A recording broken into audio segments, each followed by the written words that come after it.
दोस्तों, जिस तरह से दिन में कई बार धूप और कई बार छाँव आती जाती है, ठीक उसी प्रकार से हमारे जीवन में सुख और दुख का आना जाना लगा ही रहता है। लेकिन हमारा ध्यान केवल दुखों पर होता है और हमें ऐसा प्रतीत होता है कि हमारे जीवन में केवल दुख ही है। लेकिन अगर वास्तविकता देखी जाए तो हमें पता चलेगा कि वास्तविक तौर पर हमारे जीवन में केवल एक ही दुख है। लेकिन वो कौन सा दुख है जिसके कारण हम हमेशा दुखी रहते हैं, परेशान रहते हैं, चिंतित रहते हैं? वो एकमात्र दुख क्या है? चलिए इसे आज की बोध कहानी के माध्यम से समझते हैं और ये भी जानने का प्रयास करते हैं कि आखिर उसका समाधान क्या है और अपने दुख को नियंत्रित करने के लिए हम क्या कर सकते हैं। बहुत समय पहले की बात है, एक छोटा सा राज्य था। उस राज्य में एक व्यापारी रहता था जो बहुत अमीर था, जिसके पास किसी चीज़ की कोई कमी नहीं थी। उसके पास वो सारी सुख सुविधाएं थी जो वह चाहता था। उसका एक पुत्र भी था जो अब युवा हो चुका था। उस व्यापारी के पुत्र ने अब तक अपने जीवन में कोई दुख नहीं देखा था। जो भी वह चाहता था वह व्यापारी उसे सब कुछ लाकर दे देता था, जिस कारण उसने अपने जीवन में किसी प्रकार के दुख का अब तक अनुभव नहीं किया था। उस व्यापारी के पुत्र के कई सारे मित्र भी थे। उसके पास अथाह संपत्ति थी, धन दौलत की उसके पास कोई कमी नहीं थी। लेकिन एक दिन अचानक वो व्यापारी बीमार पड़ गया और देखते ही देखते उसकी बीमारी ने उस पर पूरी तरह से पकड़ बना ली थी। वो व्यापारी अपने जीवन की आखिरी सांसें गिन रहा था। अब उस व्यापारी को यह प्रतीत होने लगा था कि अब वह नहीं बच पाएगा, उसका अंतिम समय आ चुका है। इसलिए उसने अपने पुत्र को अपने पास बुलाया और उससे से कहा, बेटा, तुमने आज तक केवल सुख ही देखा है। तुम्हें जो कुछ चाहिए था वो मैंने सब कुछ तुम्हें ला कर दिया, इसलिए तुमने आज तक दुख का अनुभव नहीं किया। दुख क्या होता है ये तुम्हें पता तक नहीं है और इसी बात की चिंता मुझे खाए जा रही है कि जब तुम्हारे ऊपर दुखों के बादल मंडराएंगे तो तुम सह नहीं पाओगे। इसलिए आज मैंने तुम्हें यहाँ पर बुलाया। मैं बस आखिरी समय पर तुमसे ये कहना चाहता हूँ, तुम सावधान रहना। मेरी मृत्यु के बाद तुम्हारे अपने ही तुम्हारे दुखों का कारण बन जाएंगे। इतना कहकर वो व्यापारी मृत्यु को प्राप्त हो गया। उस व्यापारी का पुत्र अपने पिता की मृत्यु पर बहुत दुखी था। वो रो रहा था। तभी उसके पास उसका एक मित्र आया और वह उसे समझाते हुए कहता है, मित्र, तुम रो क्यों रहे हो? तुम्हारा पिता ही मरा है, लेकिन तुम्हारे पास तो अब भी ये सारी धन दौलत है, ये सारी संपत्ति तुम्हारी ही तो है। अब तो तुम उन चीज़ों का भी आनंद ले सकते हो जिनका आनंद तुम अपने पिता के रहते नहीं ले पाए। अपने मित्र की ये बात सुनकर वो बड़ा प्रसन्न हुआ और उसे भी इस बात का एहसास हो चुका था कि उसके पास अथाह संपत्ति है, धन है, दौलत है, जिसकी मदद से वो अपना जीवन खुशी खुशी बिता सकता है। कुछ समय बाद इसी धन संपदा के कारण वह अब बुरी आदतों का शिकार भी हो चुका था। वह शराब पीने लगा था। उसे हर प्रकार के नशे की आदत लग चुकी थी। जहाँ उसका मन करता वो वहाँ चला जाता। जब भी उसका मन करता वो किसी को भी अपने घर पर बुला लेता, फिर चाहे दिन हो या रात। जो भी उसका मन करता वो खरीद लेता, क्योंकि उसके पास धन की कोई कमी नहीं थी। और तो और उसके पिता का सारा व्यापार भी अब उसी के हाथों में था और अब वो बहुत खुश था। वो अपने जीवन को अपनी मर्जी के हिसाब से जी रहा था। एक दिन उसके मन में ख्याल आया कि पिताजी ने मुझे बेवजह ही डरा दिया था कि लोग मेरा फ़ायदा उठाएंगे, मेरे दुश्मन बन जाएंगे, मेरे दुखों का कारण बन जाएंगे। लेकिन अब तो मैं और भी मज़े से जी रहा हूँ। मेरे सुख के दिन तो अब आए हैं। मैं आज तक जो नहीं कर पाया था वो सब करने में अब मैं सक्षम हूँ। ये सब सोचकर उसकी खुशी का कोई ठिकाना नहीं था। वो बहुत खुश था। तभी एक दिन उस राज्य में एक बड़े मंदिर का निर्माण हो रहा था और मंदिर के निर्माण के समय पर यह घोषणा करवाई गई कि जो भी इस मंदिर के लिए सबसे अधिक दान देगा उसका नाम उस मंदिर के एक पत्थर पर स्वर्ण अक्षरों में लिखा जाएगा। जब उसके मित्र ने यह बात सुनी तो वह दौड़ा दौड़ा उसके पास आया और उसे सारी बात बता दी। तब उस व्यापारी के पुत्र ने यह तय किया कि वो उस मंदिर को सबसे बड़ा दान देगा और उसने ऐसा ही किया। और साथ ही यह भी निश्चित हो गया कि उसका नाम उस मंदिर के एक पत्थर पर स्वर्ण अक्षरों में लिखा जाएगा। लेकिन जब वह दान देकर वापस घर की ओर लौट रहा था तो रास्ते में उसे एक साधु मिले जो कि भोजन की याचना कर रहे थे। इस पर वह घमंडी व्यापारी का पुत्र कहता है, तुम जैसे लोग 2 वक्त की रोटी के लिए हमेशा चिल्लाते रहते हो, पता नहीं तुम लोग कहाँ से आ जाते हो और भगवान तुम लोगों को पैदा ही क्यों करता है। तुम लोग गंदगी हो, तुम लोग दुख हो, तुम्हें जीने का कोई हक नहीं। केवल अपना पेट भरने के लिए, 2 वक्त की रोटी के लिए तुम किसी के सामने भी झुक जाते हो। यदि झुकना ही है तो उस ईश्वर के सामने झुको, शायद वो तुम्हारी गलतियों को माफ़ कर दे और तुम्हें एक अच्छा जीवन प्रदान करे। हो सकता है वो तुम्हें भोजन भी दे दे। वो लड़का उन साधु को खरी खोटी सुनाकर वहाँ से चला गया। धीरे धीरे उस लड़के के पास उसके मित्रों, सहयोगियों और रिश्तेदारों की संख्या बढ़ने लगी। अब हर कोई उससे बिना पूछे कोई काम नहीं करता था। हर चीज़ में उसी से पूछा जाता था, जिस कारण उस लड़के को लगने लगा था कि अब मेरे बिना कोई काम नहीं हो सकता। जो भी हूँ मैं ही हूँ। जिस कारण उस लड़के का अहंकार अब 7वें आसमान पर था। सभी लोगों ने उसका मन जीत लिया था। सब लोग उसके विश्वास पात्र बन चुके थे। उस लड़के के पास अपार धन था, जिस कारण सब उससे जुड़े हुए थे। लेकिन यह बात उस लड़के को समझ नहीं आ रही थी। सभी लोग विश्वास के नाम पर अब उस लड़के से धन उधार लेने लगे थे और वह भी खुशी खुशी लोगों को धन उधार में दे दिया करता था।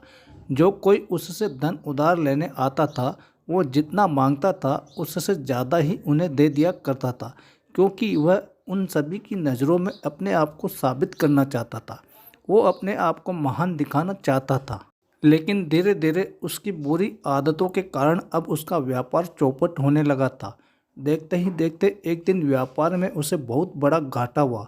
उसका पूरा व्यापार कर्ज में डूब गया। अब वह परेशान हो चुका था। वह चिंता करने लगा था। उसे यह समझ नहीं आ रहा था कि आखिर ये सब कैसे हुआ। मेरे पास तो कुछ समय पहले अपार धन था और आज मेरे ऊपर बहुत बड़ा कर्जा है जिसे मुझे चुकाना ही होगा। तभी उसे वो उधार दिया हुआ धन याद आया जो उसने अपने मित्रों और सहयोगियों को दिया था, रिश्तेदारों को दिया था। उसने सभी से वह अपना दिया हुआ कर्ज वापस मांगना शुरू किया, लेकिन किसी ने भी उसका दिया हुआ कर्ज उसे वापस नहीं दिया, बल्कि लोगों ने उसे धुतकार कर वहाँ से भगा दिया। वह एक एक करके सभी के पास गया, लेकिन किसी ने भी उसकी कोई मदद नहीं की। देखते ही देखते उसका सब कुछ बिक गया। अब उसके पास कुछ भी नहीं था। वह सड़क पर आ चुका था।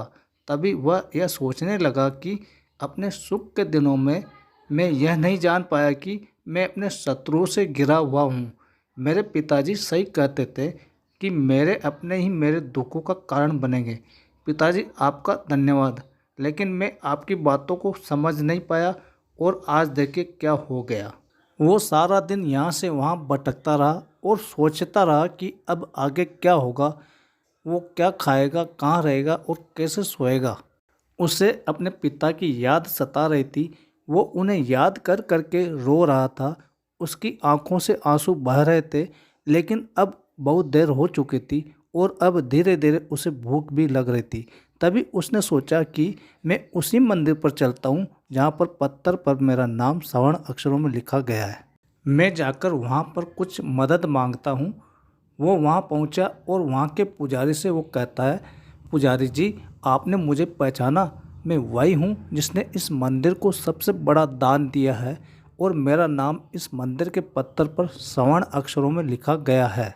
हालांकि इस समय मेरे हालात कुछ ख़राब है और मेरे पास खाने के लिए कुछ भी नहीं है। क्या आप मुझे कुछ भोजन दे सकते हैं? मैं भूखा हूँ, मुझे बहुत ज़ोरों की भूख लगी है। मेरे अपनों ने मुझे धोखा दे दिया है। क्या आप मुझे कुछ भोजन दे सकते हैं? तब वह पुजारी कहता है, भिखारियों को भोजन इस मंदिर के बाहर दिया जाता है। मंदिर के अंदर नहीं जाओ, जाकर बाहर बैठ जाओ। और रही बात तुम्हारे नाम की, तो भिखारियों का नाम मंदिर के पत्थर पर स्वर्ण अक्षरों में नहीं लिखा जाता है। पुजारी ने तुरंत ही उस लड़के का नाम मंदिर के उस पत्थर से हटवा दिया और फिर एक बार घोषणा करवा दी कि मंदिर को जो सबसे बड़ा दान देगा उसका नाम इस मंदिर के पत्थर पर स्वर्ण अक्षरों में लिखा जाएगा। यह सब देखकर वो लड़का बड़ा हैरान था, बड़ा अचरज में था। वो मन ही मन रो रहा था और सोच रहा था कि ये जीवन कितना दुखदाई है, ये जीवन बहुत छोटा है। अब मैंने जान लिया कि पत्थर पर लिखा हुआ नाम भी मिटाया जा सकता है, और यदि पत्थर पर लिखा हुआ नाम मिटाया जा सकता है तो इस जीवन का क्या मोल है। ये जीवन भी कभी भी समाप्त हो सकता है। उस लड़के को जोरों की भूख लगी थी। वो मंदिर के बाहर जाकर एक कोने में बैठ गया। लोग आते रहे और भिखारी को कुछ न कुछ दान देते रहे, लेकिन वो लड़का, उसकी हिम्मत ही नहीं हो रही थी कि वह भीख मांग सके, और न ही वो उन भिखारियों के साथ बैठना चाहता था।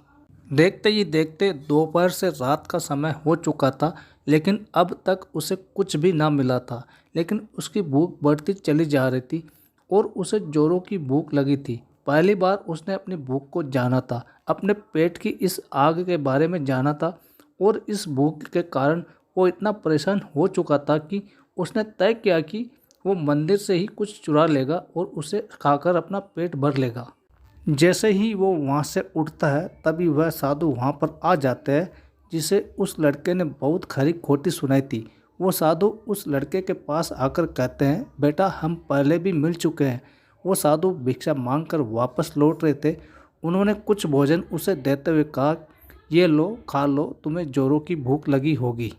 मैं तुम्हें जानता हूँ, मैं समझता हूँ कि ये हालात तुम्हें ज़बरदस्ती झुकाना चाहते हैं, लेकिन तुम लोगों के सामने झुकना नहीं चाहते। लेकिन अगर तुम लोगों के सामने झुकोगे नहीं तो तुम्हें भोजन भी नहीं मिलेगा। आज तो मैंने तुम्हें भोजन दे दिया है जिससे तुम्हारी भूख मिट जाएगी, लेकिन यह भूख रोज़ लगेगी। यह पेट की आग कभी नहीं मिटती है। यह एक ऐसी बीमारी है जिसका कोई इलाज नहीं। भूख से बड़ी बीमारी इस दुनिया में है ही नहीं। इस पर वह लड़का उस साधु से कहता है, जब मेरे पास धन था, दौलत थी, अथाह संपत्ति थी, तो मेरे पीछे मेरे मित्रों की, सहयोगियों की, रिश्तेदारों की कतार लगी रहती थी।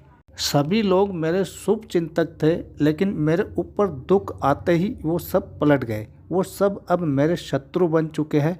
लेकिन तुम, जिसे मैंने इतनी खरी खोटी सुनाई थी, वही मेरे दुख में मेरा सहयोगी बना है।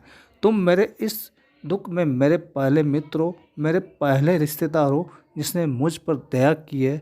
मैं तो अपने आप को बहुत बड़ा समझता था, लेकिन देखो वक्त की मार ने मुझे कहां से कहां पहुंचा दिया। आज मैं इस बात को अच्छी तरह समझ चुका हूं कि धन से बड़ा कोई मित्र नहीं। इतना कहकर उस लड़के ने भोजन किया और उसने पहली बार भोजन के सुख का आनंद उठाया।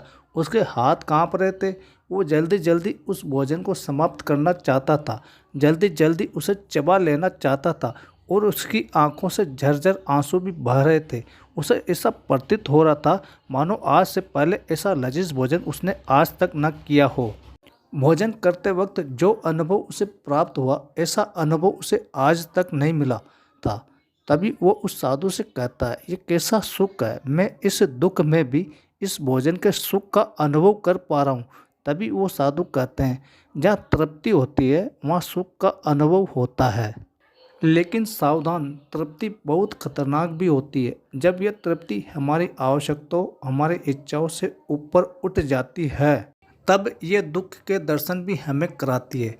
आज जो भोजन तुम कर रहे हो, ऐसा भोजन यदि तुम्हें पहले प्राप्त होता तो तुम इसे छूते तक नहीं, लेकिन आज इसी भोजन को करके तुम्हें तृप्ति मिल रही है।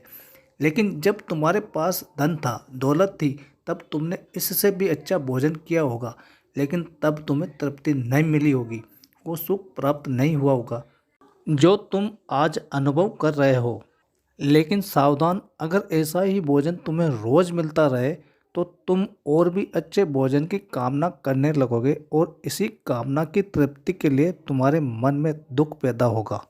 और जब तुम अपने मन की इस कामना की तृप्ति कर दोगे तो तुम्हें सुख भी प्राप्त होगा, लेकिन यह सुख आएगा और चला जाएगा।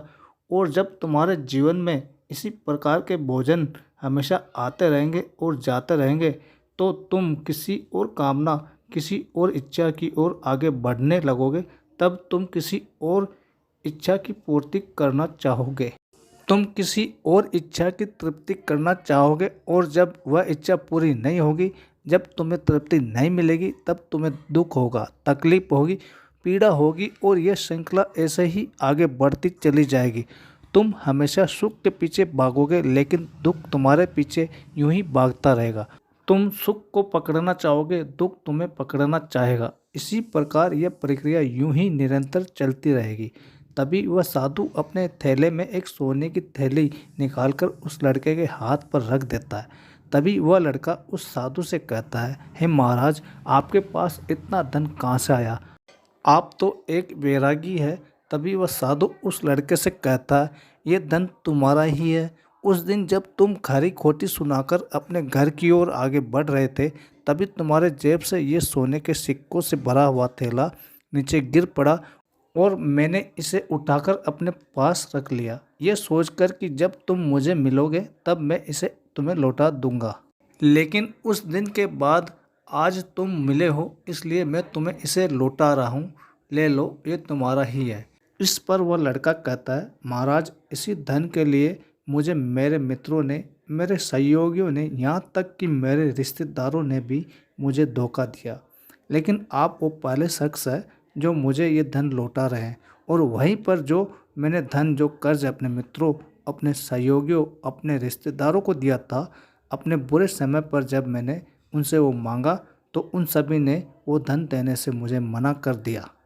कईयों ने तो मुझे खरी खोटी सुनाकर अपने घर से धक्के मारकर निकलवा दिया। लेकिन आप महाराज वो पहले शख्स है जिन्होंने मेरे इस बुरे समय पर मेरा साथ दिया, मेरा धन मुझे वापस लौटाया है। मैं आपकी इस सहायता के लिए आपका आभारी हूँ। मैं इस धन से अपना व्यापार फिर से शुरू करूँगा और इस व्यापार को नई ऊंचाइयों तक ले जाऊँगा। तभी वो साधु उस लड़के से कहते हैं, हमें कोई दुख नहीं देता, बल्कि दुख के कारण तो हम स्वयं ही होते हैं। हम स्वयं ही खुद को धोखा देते हैं। सुख में हम भ्रमित रहते हैं, हमें ये पता नहीं चलता कि हम सही कर रहे हैं या गलत।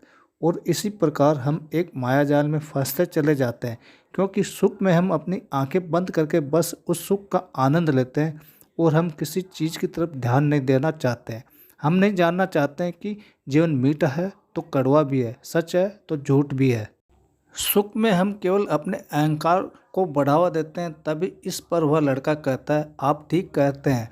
जब मेरे पास धन दौलत थी, अतः संपत्ति थी, तब मैं अंधा हो चुका था। मैं किसी चीज़ पर ध्यान नहीं देता था। मैंने उसे अपने इन दोनों हाथों से लूटा है और आज जब वो मेरे पास नहीं है तब मुझे उसके जाने का एहसास हो रहा है। और अब जबकि मैं इन दुखों से जूझ रहा हूँ, तब जाकर मेरी आंखें खुली है। तभी मैं ये भी जान पाया हूँ कि कौन मेरे साथ और कौन मेरे खिलाफ है। और ये जो ज्ञान दुख द्वारा मुझे प्राप्त हुआ है, ये ज्ञान मैं हमेशा अपने साथ रखूँगा। अपने सुख में भी अब से अपनी आंखें खुली रखूँगा। दोस्तों, मानव शरीर में बहुत ऊर्जा है, बहुत शक्ति है, पर हम उन्हें बेकार की चीज़ों में यूं ही व्यर्थ कर देते हैं, बेकार के कामों में लगा देते हैं, जिससे हमारा पूरा जीवन यूं ही व्यर्थ हो जाता है। हम में से अधिकांश लोग हमेशा अपने आप को कोसते होंगे, उस ऊपर वाले को ये दोष देते होंगे कि आखिर मैं इतना दुखी क्यों हूँ। और हम में से अधिकांश लोगों के मन में यह सवाल तो उठता ही होगा, पर इसका जवाब बड़ा सीधा और सरल है, क्योंकि वो परमात्मा चाहता है कि हम उस दुख का अनुभव करें। वो परमात्मा हमें उस परम दुख तक ले जाना चाहता है, जहाँ पर हमें ये पता चल सके कि इंसानी आत्मा का अस्तित्व क्या है।